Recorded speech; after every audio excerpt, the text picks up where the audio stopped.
সমস্ত দর্শক বন্ধুদের জানাই নমস্কার। আজকে আলোচনা করব দেবগুরু বৃহস্পতির রাশি পরিবর্তন নিয়ে। দেবগুরু বৃহস্পতি 1 মে 2024-এ বর্তমানে মেষ রাশিকে ছেড়ে প্রবেশ করবে বৃষ রাশিতে এবং এখানে 15 মে 2025 সাল পর্যন্ত অবস্থান করবে। গুরুদেবের এই রাশি পরিবর্তনে মেষ রাশির উপর কী প্রভাব পড়তে চলেছে এবং কোন উপাচার করলে এই সময় গুরুদেবের ফলে আরও বৃদ্ধি করা যাবে।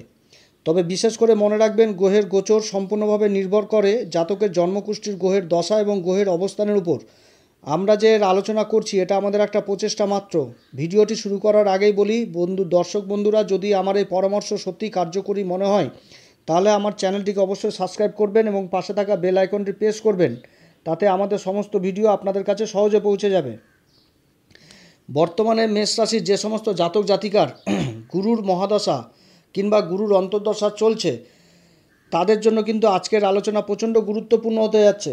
দেবগুরু বৃহস্পতি বৃষ রাশিতে 3টি নক্ষত্রে অবস্থান করবে: সূর্যদেবের কৃত্তিকা নক্ষত্র, চন্দ্রদেবের রোহিণী নক্ষত্র এবং মঙ্গলদেবের মৃগশিরা নক্ষত্র। দেবগুরু বৃহস্পতি 1 মে বৃষ রাশিতে প্রবেশ করবে, কিন্তু তার আগে 16 এপ্রিল দেবগুরু বৃহস্পতি কিন্তু নক্ষত্র পরিবর্তন করছে। নক্ষত্র পরিবর্তন করে সূর্যদেবের নক্ষত্র কৃত্তিকা নক্ষত্রে প্রবেশ করবে।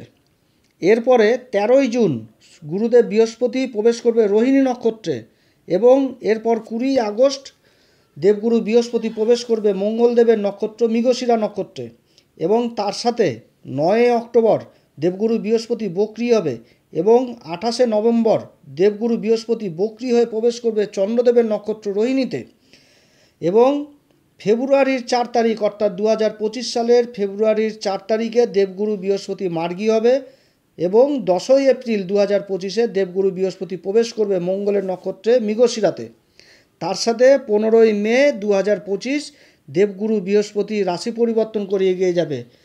তো বর্তমানে বৃষ রাশিতে ঢুকবে আর 2025-এর 15 মে বৃহস্পতি রাশি পরিবর্তন করে ঢুকবে মিথুন রাশিতে। ভবন, ভূমি, বাহন, বিদ্যা, সন্তান, বুদ্ধি, জ্ঞান, ধর্ম, আধ্যাত্মিকতা এ সমস্ত কিছুর কারকত্ব কিন্তু দেবগুরু বৃহস্পতির। যদি জন্মকুণ্ডলিতে দেবগুরু বৃহস্পতির অবস্থান খুব ভালো থাকে তাহলে কিন্তু জাতক যথেষ্ট জ্ঞানী হয়, ভালো মন্দ বিচার করার ক্ষমতা কিন্তু খুব বেশি থাকে। জ্যোতিষশাস্ত্রের সবথেকে শুভ গ্রহ হচ্ছে এই দেবগুরু বৃহস্পতি। দেবগুরু বৃহস্পতির 3টি দৃষ্টি, পঞ্চম, সপ্তম এবং নবম দৃষ্টি। জ্যোতিষশাস্ত্রে দেবগুরু বৃহস্পতির 3টি দৃষ্টিতেই রয়েছে অমৃত ধারা। যেই স্থানে বসে সেই স্থানের তো ফল বৃদ্ধি করে এবং তার সাথে যেই স্থানে দৃষ্টি দিবে সেই স্থানের কিন্তু শুভ ফলে বৃদ্ধি করে দেয়।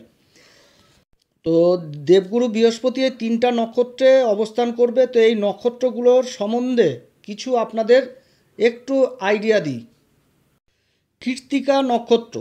কৃত্তিকা নক্ষত্র নক্ষত্রমণ্ডলীর 3য় নক্ষত্র। কৃত্তিকা নক্ষত্র 26.1 মেষ রাশি থেকে 10 ডিগ্রি বৃষ রাশি পর্যন্ত হয় এবং বৃষ রাশির অধিপতি শুক্রদেব, এর প্রভাব কিন্তু এই নক্ষত্রের উপর পড়ে। এই নক্ষত্রের স্বামী হচ্ছে সূর্যদেব এবং নক্ষত্রের দেবতা হচ্ছেন অগ্নিদেব। কৃত্তিকা নক্ষত্রের প্রথম চরণ মেষ রাশিতে এবং বাকি 3টি চরণ বৃষ রাশিতে পড়ে। প্রত্যেকটা নক্ষত্রের মতন এই নক্ষত্রেরও কিন্তু একটি চিহ্ন কিংবা সিম্বল থাকে, সেটা হচ্ছে ধারালো চাকু। আর এই রকম ধার কৃত্তিকা নক্ষত্রের জাতকের মধ্যে দেখতে পাওয়া যায়। কৃত্তিকা নক্ষত্রে জন্মানো জাতকরা খুব সত্যবাদী হয় এবং এই সমস্ত জাতক নিজেদের প্রশংসা শুনতে একদম পছন্দ করে না, বরঞ্চ নিজের মধ্যে কিসের অভাব রয়েছে সেটা জানতে এবং সেটা শুনতে চাই এবং তার সংশোধন করে এগিয়ে যেতে চাই। নিজের কাজ একনিষ্ঠভাবে করতে চাই। কোনো কাজ যদি ধরে তো যতক্ষণ পর্যন্ত কাজটা শেষ হবে না ততক্ষণ পর্যন্ত কাজ করতেই থাকে। যেহেতু বৃষ রাশির প্রভাব এর উপর পড়ে, যার জন্য একটা কাজ যতক্ষণ শেষ হবে না তার ততক্ষণ পর্যন্ত করতেই থাকবে এবং সেকেন্ড কাজ কোনো নিতে চায় না। এরা নিজেদের ঊর্জাটাকে একটি কাজের উপর কেন্দ্রীভূত করতে চায়। যতক্ষণ কাজটি শেষ হয় না ততক্ষণ পর্যন্ত কাজ করতেই চায়। কৃত্তিকা নক্ষত্রের জাতকরা রাজনীতিতে বিশেষ সফল হয়, কারণ এরা নিজেদের কথা জনসাধারণের সম্মুখে তুলে ধরতে সক্ষম হয়। এরা অনুশাসনের মধ্যে চলতে খুব পছন্দ করে এবং সামনের ব্যক্তির কাছ থেকেও এরা এই জিনিসটাই আশা করে যে ডিসিপ্লিনের মধ্যে সমস্ত কাজ করতে হবে। এরা রিসার্চ জাতীয় জিনিসের উপর কাজ করতে খুব ভালোবাসে। ফ্যাশন ডিজাইন, শল্য চিকিৎসক এই সমস্ত কাজে এরা খুব উন্নতি করে। রোহিণী নক্ষত্র। রোহিণী নক্ষত্র নক্ষত্রমণ্ডলীর 4র্থ নক্ষত্র হচ্ছে রোহিণী নক্ষত্র। বৃষ রাশিতে 10 ডিগ্রি থেকে 23.20 ডিগ্রি পর্যন্ত থাকে। রোহিণী নক্ষত্রের 4টি চরণ বিষ রাশির মধ্যেই পড়ে। এই নক্ষত্রের স্বামী হচ্ছে চন্দ্রমা এবং এর অধিপতি দেবতা হচ্ছে ব্রহ্মদেব। প্রত্যেকটি নক্ষত্র মতন রোহিণী নক্ষত্রের একটি চিহ্ন কিংবা সিম্বল থাকে, সেটা হচ্ছে রথ। আর এই চিহ্ন সংকেত দেয় গতিশীলতা। আমাদের জ্যোতিষশাস্ত্রের মতে রোহিণী নক্ষত্রকে সুন্দর, আকর্ষণ এবং খুব শুভ নক্ষত্র হিসাবে মানা হয়। শুক্রদেব এবং চন্দ্রদেবের প্রভাবের ফলে রোহিণী নক্ষত্রের জাতকদের মধ্যে আকর্ষণ জিনিসটা খুব বেশি থাকে। এরা কালো হোক কিংবা ফর্সা হোক, এদের কিন্তু খুব মিষ্টি হয় এবং এদের আয়ু খুব কম মনে হয়, অর্থাৎ 50 বছর বয়স হলেও মনে হবে যে 30 বছর বয়স। বিশ্বরাশিতে চন্দ্রমা উচ্চ হয়ে যায় আর যদি রোহিণী নক্ষত্র থাকে তাহলে এরা খুব কল্পনাপ্রবণ হয় এবং নিজেদের অভিব্যক্তিও খুব ভালোভাবে ব্যক্ত করতে পারে। শুক্রদেব এবং চন্দ্রদেবের প্রভাবের ফলে এই নক্ষত্রের জাতকরা খুব কলাপ্রেমী হয়, যেমন নৃত্যকলা, সঙ্গীত কলা, চিত্রকলা, এই সমস্ত প্রতি কিন্তু খুব প্রচণ্ড রুচি থাকে। যেহেতু চন্দ্রদেবের নক্ষত্র, তাই নক্ষত্রের জাতকরা খুব আবেগপ্রবণ হয় এবং ক্ষমাধাত্রীর মতনই হয়, অর্থাৎ কোনো অন্যায় কাজ কেউ যদি করেও ফেলে তাও কিন্তু ক্ষমার চোখেই দেখে। শুক্র এবং চন্দ্রের প্রভাবের ফলে এরা সুন্দর জিনিসটাকে বেশি পছন্দ করে এবং সুন্দরের প্রতি খুব অ্যাট্রাকটিভ হয় এবং লাক্সারি জিনিসটাকে খুব পছন্দ করে। এরা নিজেদের কাজের প্রতি খুব একনিষ্ঠ হয় এবং দায়িত্ব নিয়ে কাজ করতে খুব ভালোবাসে। আবার মাঝে মধ্যে এমন কিছু কাজের দায়িত্ব বেশি নিয়ে ফেলে যে কাজগুলোতে নিপুণতা নাই, যার ফলে কিন্তু নিজেকে আবার সমস্যার মধ্যে জড়িয়ে ফেলে। এটাই হচ্ছে রোহিণী নক্ষত্রের জাতকদের বিশেষ একটা গুণ। মৃগশিরা নক্ষত্র নক্ষত্রমণ্ডলের 5মতম নক্ষত্র। মৃগশিরা নক্ষত্রের স্বামী হচ্ছেন মঙ্গল এবং চন্দ্রদেব হচ্ছে এই নক্ষত্রের দেবতা। এই নক্ষত্রের 4টি চরণের মধ্যে 2টি চরণ পড়ছে বৃষ রাশিতে আর বাকি 2টি চরণ পড়ছে মিথুন রাশির মধ্যে। অর্থাৎ এই নক্ষত্রের জাতকদের মধ্যে বৃষ রাশির যেরকম গুণ দেখতে পাওয়া যাবে, সেরকম কিন্তু আবার মিথুন রাশিরও গুণ দেখতে পাওয়া যাবে। মৃগশিরা নক্ষত্র বিস্তার হচ্ছে বৃষ রাশিতে 23.20 ডিগ্রি থেকে মিথুন রাশিতে 6.40 ডিগ্রি পর্যন্ত। মিথুন রাশির অধিপতি হচ্ছে বুধ, তাই এই নক্ষত্রের উপর শুক্র, মঙ্গল এবং বুধের প্রভাব থাকে। প্রত্যেকটা নক্ষত্রের মতন মৃগশিরা নক্ষত্রেরও কিন্তু একটা সিম্বল কিংবা চিহ্ন রয়েছে, যেটা হচ্ছে হরিণের মাথা, তার উপরে 2টি সিং। হরিণের স্বভাব খুব চঞ্চল হয়, এরা বনে থাকে এবং এদিক ওদিক জঙ্গলে ঘুরে বেড়ায় এবং হরিণকে সুন্দরের প্রতীক হিসাবে মানা হয়। মৃগশিরা নক্ষত্রের জাতকরা খুব প্রকৃতিপ্রেমী হয় এবং প্রকৃতির সাথে এদের খুব ঘনিষ্ঠ সম্পর্ক হয়। প্রাকৃতিক সৌন্দর্য এদেরকে খুব কাছে আকর্ষণ করে। এরা রিসার্চ জাতীয় কাজে খুব উন্নতি করে, খোঁজ জিনিসটাকে খুব বেশি পছন্দ করে এবং নতুন নতুন জায়গা ঘুরতে খুব পছন্দ করে। ভিড়ভাট্টা পছন্দ করে না। এরা আগাম সতর্কতাও বুঝতে পারে, অর্থাৎ কোনো রকম যদি বিপদ আসতে চলেছে এরকম কিছু একটা অ্যাডভান্স সংকেত এরা বুঝতে পারে। যেহেতু বুধ, মঙ্গল এবং শুক্রের প্রভাব পড়ে, যার জন্য এরা এই নক্ষত্রের জাতকরা সেলস এক্সিকিউটিভ খুব ভালো হয়, ভালো ইনভেস্টার হয়, ভালো বিজনেস অ্যাডভাইজার হয়। এরা খুব সরল স্বভাবের হয় এবং কারোর সাথে সেরকম বন্ধুত্ব করতে চায় না, আবার কারোর সাথে আবার শত্রুতাও করতে চায় না। তো দেবগুরু বৃহস্পতি এই 3টা নক্ষত্রেই কিন্তু গোচর সম্পন্ন করবে। কৃত্তিকা, তারপরে রোহিণী, তারপর হচ্ছে মৃগশিরা নক্ষত্র। দেবগুরু বৃহস্পতির এই গোচর চন্দ্ররাশি অনুসারে আপনারা দেখবেন। 16 এপ্রিল দেবগুরু বৃহস্পতি প্রবেশ করবে কৃত্তিকা নক্ষত্রে, যেটা সূর্যদেবের নক্ষত্র। মেষ রাশির ক্ষেত্রে সূর্যদেব হচ্ছেন 5ম ঘরের অধিপতি, যেটা হচ্ছে সিংহ রাশি।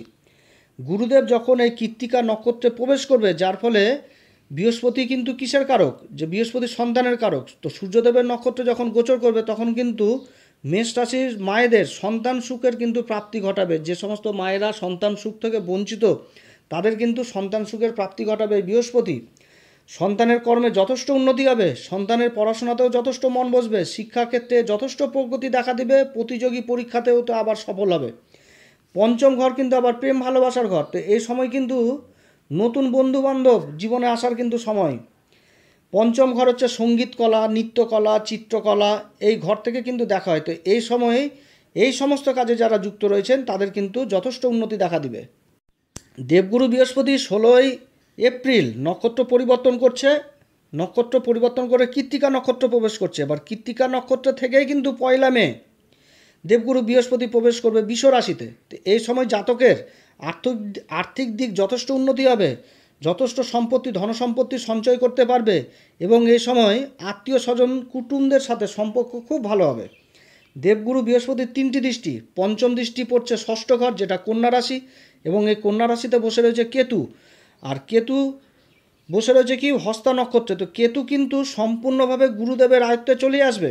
দেবগুরু বৃহস্পতির আবার সপ্তম দৃষ্টি পড়ছে অষ্টম ঘরে যেটা হচ্ছে বৃশ্চিক রাশি, এবং দেবগুরুর নবম দৃষ্টি পড়ছে কর্মের ঘর যেটা হচ্ছে মকর রাশি। তো ষষ্ঠ ঘরে যেহেতু কেতু অবস্থান করছে, তো ষষ্ঠ ঘরে কেতু অবস্থান করলে একটা খুব বাজে জিনিস হয় কি, যে অসুখ বিসুখ চট করে যদি অসুখ বিসুখ হয়, তো অসুখ বিসুখ চট করে না ধরা পড়ে না যে কোন অসুখ হয়েছে। তো এবার গুরুদেব এই নক্ষত্র পরিবর্তন করে যখনই বৃষ রাশিতে প্রবেশ করবে, তো গুরুদেবের কিন্তু পঞ্চম দৃষ্টি এই কেতুর উপর পড়ছে। তো এই সময় জাতকের কিন্তু রোগও ধরা পড়বে এবং তার নিরাময়ও কিন্তু হবে। কৃত্তিকা নক্ষত্র বসে দেবগুরু নবম দৃষ্টি পড়ছে কর্মের ঘরে। তো যারা ফ্যাশন ডিজাইনে কাজ করছেন, যারা মিডিয়া সেক্টরে কাজ করছেন, যারা সোশ্যাল মিডিয়ার সাথে কোনো না কোনোভাবে যুক্ত রয়েছেন, যারা শল্য চিকিৎসায় যুক্ত রয়েছেন, যারা মেডিকেলে রিসার্চ জাতীয় কোনো কাজ করছেন, যে কাজগুলো প্রচণ্ড গোপনে করা হয়, তাদের কর্মে কিন্তু যথেষ্ট উন্নতি হবে। এই সময়ে জাতক প্রচণ্ড অনুশাসনের মধ্যে থাকবে এবং ডিসিপ্লিন মেনটেন করে চলবে। এই সময়ের অর্থাৎ কাজের নির্দিষ্ট সময়ের মধ্যে কাজটা শেষ করার চেষ্টা করবে। যারা রাজনীতির সাথে যুক্ত রয়েছেন এই সময় কিন্তু এরা কিন্তু বিশেষ পদ লাভ করবে এবং সম্মানিত হবেন। যারা শেয়ার মার্কেটের সাথে যুক্ত রয়েছেন তাদের কাজে যথেষ্ট উন্নতি হবে, এবং যারা ব্যবসা বাণিজ্যের কাজে যুক্ত রয়েছেন তাদের ব্যবসায় যথেষ্ট প্রগতি এ সময় থাকবে। এরপরে দেবগুরু বৃহস্পতি 13ই জুন রোহিণী নক্ষত্রে প্রবেশ করবে যেটা হচ্ছে চন্দ্রদেবের নক্ষত্র, আর মেষ রাশির ক্ষেত্রে চন্দ্রদেব হচ্ছে চতুর্থ ঘরের অধিপতি। দেবগুরু বৃহস্পতির এই রোহিণী নক্ষত্রের অবস্থান মেষ রাশির জন্য কিন্তু খুব ভালো সময় হতে যাচ্ছে, কারণ বৃষ রাশিতেই চন্দ্রদেব কিন্তু উচ্চ হয়ে যায় এবং দেবগুরু এই নক্ষত্রে অবস্থান করতে যাচ্ছে, যার ফলে মেষ রাশির কিন্তু জাতক জাতিকারা গজ কেশরী যোগের শুভ প্রভাব পাবে। জ্যোতিষশাস্ত্রের রোহিণী নক্ষত্রকে খুব শুভ নক্ষত্র বলা হয়। এই সময় জাতকের জমি জমা সংক্রান্ত যত রকম সমস্যা রয়েছে সে সমস্যার কিন্তু যথেষ্ট সমাধান হবে। যারা রিয়েল এস্টেটের ব্যবসা করছেন, বড় বড় ফ্ল্যাটের ব্যবসা করছেন, যারা জায়গা জমি নিয়ে ব্যবসা করছেন, তারা কিন্তু এই সমস্ত ব্যবসায় ভালো প্রফিট করবে। যারা কৃষিকার্যের ব্যবসা করছেন অথবা যারা কৃষিকার্যে ব্যবহৃত দ্রব্যের ব্যবসা করছেন বা তাদের সাথে সেই ব্যবসার সাথে যুক্ত রয়েছেন, তারাও কিন্তু যথেষ্ট লাভবান হবে। কেতু ষষ্ঠ ঘরে অবস্থান করছে হস্তা নক্ষত্রে যেটা চন্দ্রদেবের নক্ষত্র, যার দরুন এই সময় মায়ের শারীরিক অবস্থার যথেষ্ট অবনতি হয়েছিল এবং সন্তানের সাথে মায়ের সম্পর্ক যথেষ্ট খারাপ হয়েছিল। কিন্তু গুরুদেবের রোহিণী নক্ষত্র অবস্থান করার ফলে মেষ রাশি জাতকদের মায়ের সাথে সম্পর্ক যথেষ্ট ভালো হবে এবং মায়ের শারীরিক অবস্থার যথেষ্ট উন্নতি হবে। এবং যে সমস্ত মেষ রাশির জাতক জাতিকাদের শ্বশুরবাড়ির সাথে সম্পর্ক খারাপ হয়ে গেছিলো, তাদের কিন্তু সম্পর্ক খুব ভালো হওয়ার ভালো হবে। যারা বাড়িঘর তৈরি নিয়ে প্রচণ্ড দুশ্চিন্তায় ভুগছিলেন, বাড়িঘর কবে হবে, কিভাবে হবে, তাদের চিন্তার কিন্তু অবসান এই দেবগুরু বৃহস্পতিই করবে। অর্থাৎ এই সময় জাতক কিন্তু ভূমি ভবন বাহনের সুখ যথেষ্ট পাবে। এছাড়া যারা কসমেটিক ব্যবসার সাথে যুক্ত রয়েছেন, যারা বিউটি পার্লারের সাথে যুক্ত রয়েছেন, যারা সোশ্যাল মিডিয়ার সাথে যুক্ত রয়েছেন, যারা ফ্যাশন ডিজাইনের সাথে যুক্ত রয়েছেন, যারা আবার সুগন্ধির ব্যবসা করছেন, এই সমস্ত ব্যবসায়ীরা বিশেষ লাভবান হবে এবং তার সাথে বাড়িতে মাঙ্গলিক কার্য অনুষ্ঠিত হবে। যারা প্রাইভেট সেক্টরে কাজ করছেন তাদের কর্মক্ষেত্রে বসের সাথে সম্পর্ক যথেষ্ট ভালো থাকবে এবং কর্মক্ষেত্রে খুব প্রশংসিত হবে। এরপরে 20 আগস্ট দেবগুরু বৃহস্পতি প্রবেশ করবে মৃগশিরা নক্ষত্রে যেটা হচ্ছে মঙ্গলদেবের নক্ষত্র, আর মঙ্গলদেব হচ্ছেন মেষ রাশির কিন্তু অধিপতি, মেষ রাশির অধিপতি এবং মেষ রাশির অষ্টম ঘরের অধিপতি। এই সময় জাতকের মান সম্মান কিন্তু যথেষ্ট বৃদ্ধি পাবে, কর্মক্ষেত্রে যথেষ্ট উন্নতি লাভ হবে এবং যারা কাঠের ব্যবসার সাথে যুক্ত রয়েছেন তাদের কাজে কিন্তু যথেষ্ট উন্নতি দেখা দিবে এবং যারা চারা গাছের ব্যবসার সাথে যুক্ত রয়েছেন তাদের কাজে যথেষ্ট উন্নতি দেখা দিবে। যারা প্রশাসন লেভেলে রয়েছেন, যারা সরকারি কাজে যুক্ত রয়েছেন, তাদের এই সময় কর্মক্ষেত্রে যথেষ্ট উন্নতি হবে এবং প্রমোশন হবে, তার সাথে মনের মতন জায়গায় ট্রান্সফারেরও যোগ রয়েছে। এ সময় যারা কর্মহীনতায় ভুগছেন তাদের কিন্তু কর্মেরও যোগ রয়েছে। যারা ব্যবসা বাণিজ্যের কাজে যুক্ত রয়েছেন, তাদের ব্যবসাতে তো উন্নতি হবে এবং পঞ্চম দৃষ্টি পড়ছে গুরুদেবের ষষ্ঠ ঘরে। এই সময় ব্যবসাতে ঋণের সুবিধাও পাবে এবং যারা ইম্পোর্ট এক্সপোর্টের সাথে ব্যবসার সাথে যুক্ত রয়েছেন, যারা বিদেশে ব্যবসা বাণিজ্যের সাথে যুক্ত রয়েছেন, বা বিদেশে কর্মসূত্রে যাওয়ার চেষ্টা করছেন তাদের কিন্তু যাত্রা হবে। অতএব মেষ রাশির জন্য দেবগুরুর যে এই রাশি পরিবর্তন, এটা কিন্তু যথেষ্ট ভালো সময় আনতে চলেছে মেষ রাশির জন্য। এবং এই সময় কিন্তু মেষ রাশির সমস্ত দিক থেকে মেষ রাশি উন্নতি করবে। গুরুদেবের এই রাশি পরিবর্তনের সুফলে আরও বৃদ্ধি করতে হলে আমি মেষ রাশির জাতক জাতিকাদের বলবো, যদি আপনারা গুরুর দীক্ষা এখনও পর্যন্ত না নিয়ে থাকেন তাহলে কিন্তু অবশ্যই এই সময় গুরুর দীক্ষা নিন। গুরুর তাহলে বলে বৃদ্ধি হবে। এছাড়া মন্দিরের পূজারীদের দান দক্ষিণা করুন, 5 রকম ফল দিয়ে কিছু দক্ষিণা দিয়ে তাদের পা ছুঁয়ে আশীর্বাদ নিন, তাহলে কিন্তু গুরুর বলে বৃদ্ধি হয়।